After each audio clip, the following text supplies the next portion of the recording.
नमस्कार, आप देख रहे हैं डीसी न्यूज इंडिया और मैं हूं आपके साथ संजय मिश्रा। तमाम दर्शकों को दीपावली और नए साल की ढेर सारी शुभकामनाएं। एक नजर अब तक की 5 बड़ी खबरों पर। दिवाली के मौके पर प्रधानमंत्री नरेंद्र मोदी पहुंचे हैं गुजरात। दरअसल दिवाली के अलावा आज सरदार वल्लभ भाई पटेल की जयंती है। इस मौके पर पीएम मोदी ने उनको याद करते हुए भावपूर्ण श्रद्धांजलि दी और कहा कि राष्ट्र की एकता और संप्रभुता सरदार पटेल के जीवन की सर्वोच्च प्राथमिकता थी। इस दौरान पीएम मोदी ने देश को एकता का संदेश भी दिया। अपने संबोधन में पीएम मोदी ने यूसीसी से लेकर वन नेशन वन इलेक्शन पर भी बात की। पीएम मोदी ने अपने संबोधन में कहा कि अब हम एक राष्ट्र एक चुनाव पर काम कर रहे हैं। इसके अलावा पीएम मोदी ने कहा कि एक राष्ट्र एक नागरिक संहिता यानी हम धर्मनिरपेक्ष नागरिक संहिता की ओर बढ़ रहे हैं। इसके लिए सामाजिक एकता हमारी प्रेरणा है। पिछले 70 सालों से बाबा साहेब आंबेडकर का संविधान पूरे देश में लागू नहीं हुआ। जम्मू कश्मीर में अनुच्छेद 370 एक दीवार की तरह थी जो हमारे संविधान के लिए बाधा थी। यह अनुच्छेद 370 अब हमेशा के लिए दफन हो चुका है। पहली बार जम्मू कश्मीर के सीएम ने हमारे संविधान के तहत शपथ ग्रहण की। बॉलीवुड के किंग खान रोशनी के त्योहार दीपावली को पूरे परिवार के साथ बड़े जोर शोर से मना रहे हैं। दिवाली के मौके पर मेगा स्टार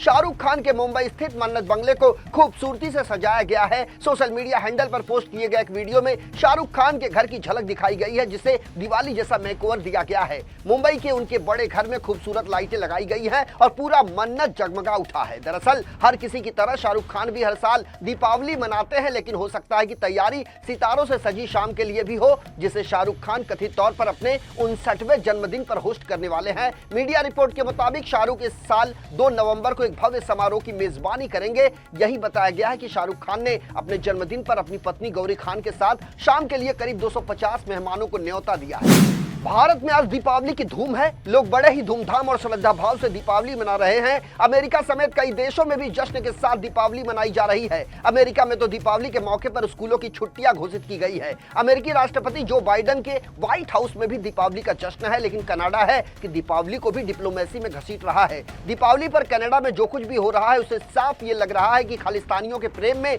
अब वो हिंदुओं से बदला ले रहा है। भारत संग तल्खी के बीच कनाडा में दीपावली का कार्यक्रम भी रद्द कर दिया गया। दरअसल ये कार्यक्रम पार्लियामेंट में होना था। वहीं कनाडा के विपक्षी नेता भी अब जस्टिन ट्रूडो के नक्शे कदम पर चल पड़े हैं। जस्टिन ट्रूडो ने न तो दीपावली सेलिब्रेट किया और न ही उन्होंने किसी को भी दीपावली विश किया। वहीं विपक्षी नेता पियरे पाइलिवरे ने भी दीपावली सेलिब्रेशन कार्यक्रम को रद्द कर दिया। दरअसल भारत और कनाडा के रिश्ते इन दिनों ठीक ठाक नहीं चल रहे हैं। खालिस्तानी आतंकी हरदीप सिंह निज्जर की हत्या के बाद से दोनों देशों के बीच तल्खी बढ़ गई है।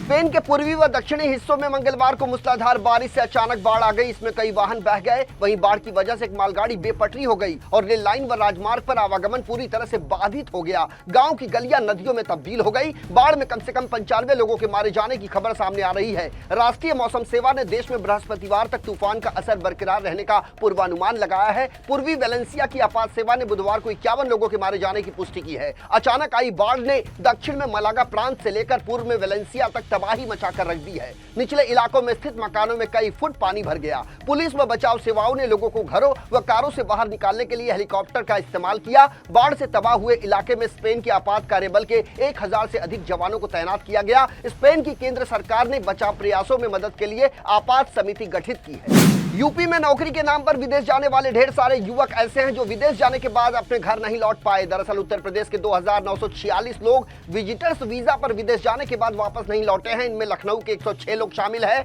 गृह मंत्रालय द्वारा इस बाबत कार्रवाई करने के आदेश के बाद यह बड़ा खुलासा हुआ है। इसके बाद लखनऊ, गोरखपुर, देवरिया और अमेठी में विदेश भेजने वाले एजेंटों पर 4 मुकदमे दर्ज किए गए हैं। गृह मंत्रालय की रिपोर्ट में कंबोडिया, वियतनाम और म्यांमार में लोगों से जबरन साइबर फ्रॉड कराने के मामले सामने आए हैं। वहीं ADG cyber crime BK Singh ने बताया कि यूपी में विदेश भेजने वाले 75 अधिकृत एजेंट हैं, जबकि 431 अनधिकृत हैं। मुख्यालय ने सभी जिलों के पुलिस कप्तान, कमिश्नरों और अधिकृत और अनधिकृत एजेंटों की लिस्ट भेजकर कार्रवाई के लिए लिखा है। यूपी से एजेंट के जरिए विदेश जाने वाले 2946 लोगों में 527 महिलाएं तो वहीं 2419 पुरुष हैं। मुख्यालय हर जिले में इनका सत्यापन करा रहा है, जिसमें 800 का सत्यापन भी हो चुका है। सही मार्गदर्शन और सलाह लेना भी सफलता के लिए आवश्यक है। चाणक्य के अनुसार सही गुरु या सलाहकार की मदद से आप अपने लक्ष्य की ओर सही दिशा में बढ़ सकते हैं। इसके अलावा सफलता में समय लगता है और इसके लिए धैर्य और आत्मविश्वास की आवश्यकता होती है। चाणक्य नीति के अनुसार असफलताओं से घबराना नहीं चाहिए, बल्कि उन्हें सीखने के अवसर के रूप में देखना चाहिए। एक दिन सफलता आपके कदमों में होगी।